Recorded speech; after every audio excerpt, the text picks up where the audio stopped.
घरे घर शराबी बनाने का प्लान है। 2014 के बाद बोलते हैं कि देश मेरा आजाद हुआ। जो शराब नहीं पीता उसको पिया के मरवा देगा।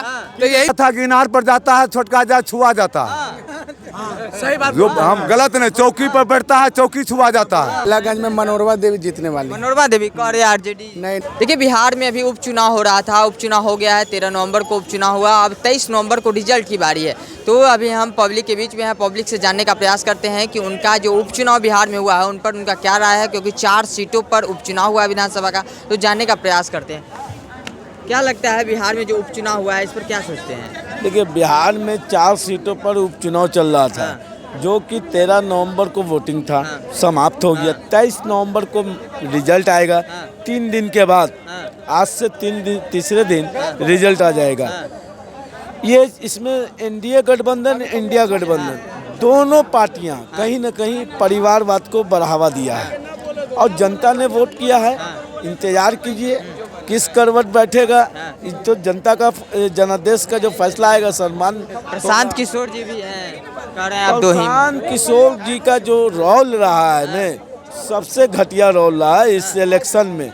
समझ में आ गया कि 4 सीट को ये नहीं संभाल पाए, ये 243 सीटों पर लड़ने का दावा करते हैं। कैसे लोग हैं भाई, समझना होगा। ये सब किसी न किसी एक पार्टिकुलर को फायदा पहुंचाने का काम करते हैं। 2025 में जो चुनाव होगा उसका टेलर बोल रहे हैं 2024 में दिखा देंगे प्रशांत किशोर। आप कहते कुछ नहीं। टेलर तो जन स्वराज को समझ में आ जाएगा, टेलर एनडीए को समझ में आ जाएगा यहाँ पर कि कितने पानी में वो खड़े हैं बिहार के अंदर में। और बिहार की जनता सवाल करता है शिक्षा पर, रोजगार पर, बेरोजगारी पर, पलायन पर, अर्थव्यवस्था पर, बढ़ते बेलगाम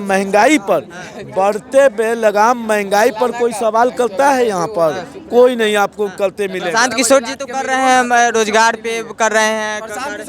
रोजगार की आप बात करते हैं, वहीं युवाओं को कहीं ना कहीं बोलते हैं कि हमारी सरकार बनी तो 1 घंटा में दारू चालू करवा देंगे। अरे आप दारू चालू करवा के क्या साबित करना चाहते हैं?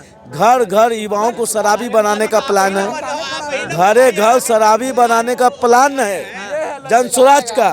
तो ये देश, बिहार की जनता 1400 से लेकर 1500 जो जनसंख्या हमारा है बिहार, वो इनको स्वीकार नहीं करने जा रहा।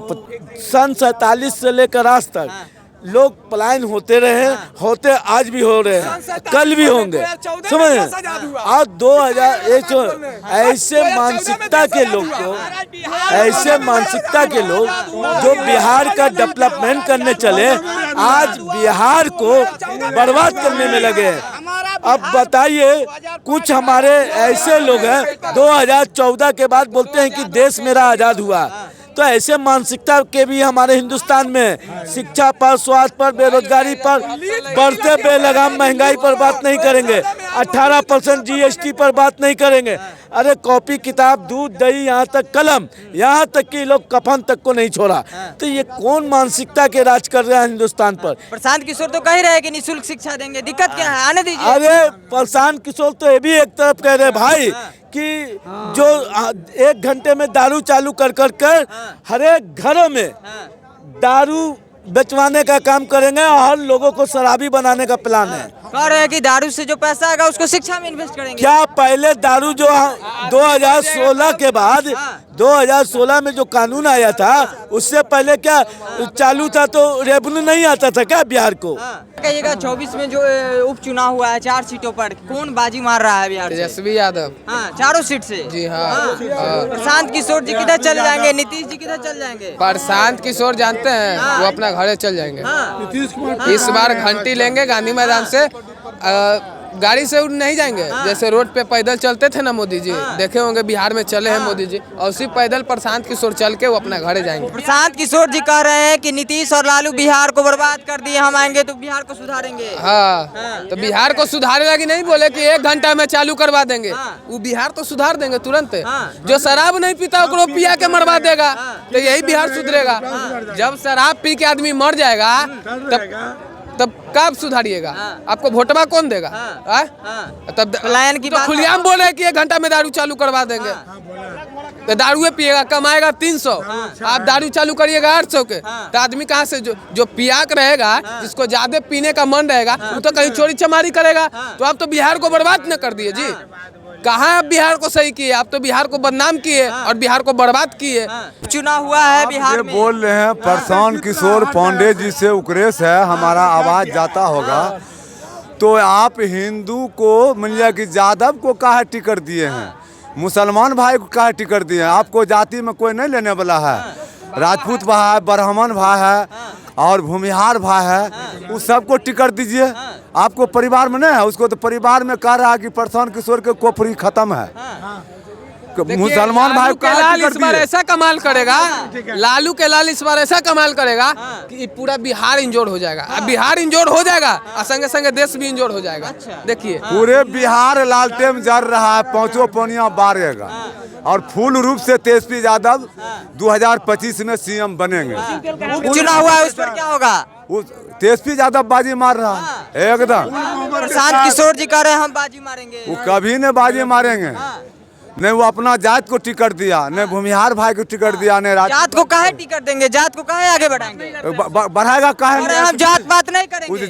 कौन जात पात नहीं करता? प्रशांत किशोर प्रशांत किशोर तो बोलता था कि इनार पर जाता है छोटका जात छुआ जाता है। सही बात। जो हम गलत नहीं, चौकी पर बैठता है चौकी छुआ जाता है। प्रशांत किशोर जब आया, नया नई जन्म हुआ तो अपने जूता मोजा पहन करके और स्टेज पर चढ़ा और सब जाति को जूता चप्पल खोलवा के स्टेज पर खड़ा किया।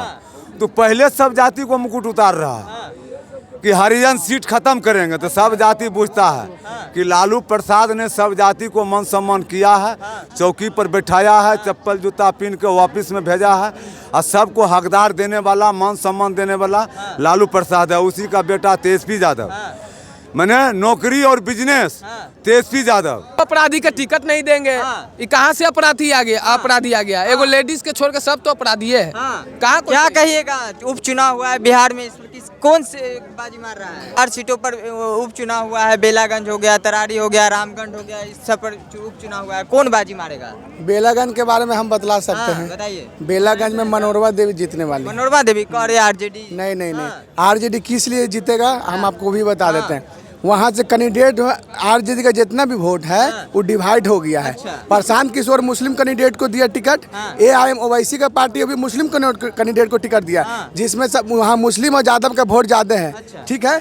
और मनोरमा देवी का दलित का वोट मिल रहा है, नीतीश कुमार के जो समर्थन में है।